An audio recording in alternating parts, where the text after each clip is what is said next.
What are some ways that you can go into an organization and help them? Hmm.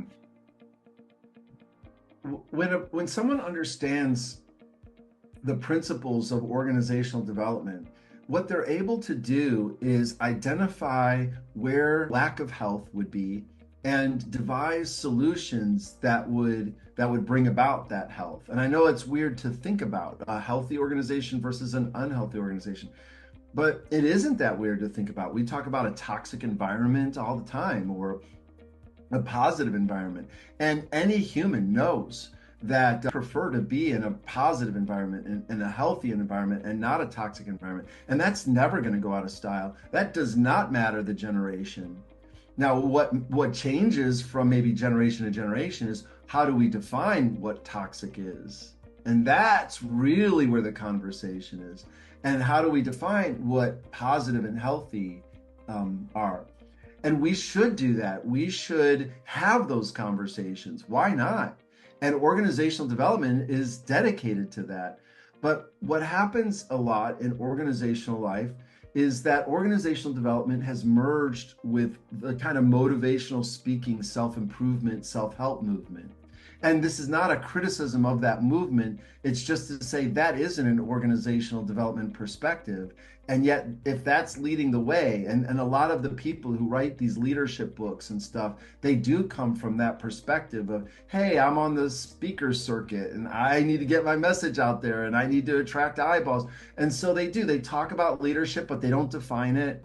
They kind of allude to organizational development, but they're not from that perspective. And so what we're really about is understanding the principles that we've uncovered in this field and the great thinkers that we haven't heard of because they're not motivational speakers. They're actual scientists.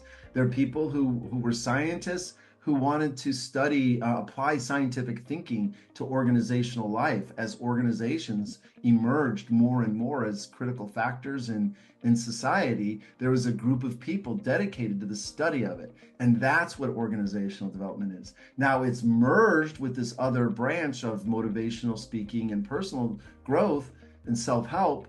And I think if we were to tease them out, we could get the values of each, at least get them differently. And so we're very much on the OD side of things. And that's what we're trying to teach people are the principles that really govern what leads to organizational health.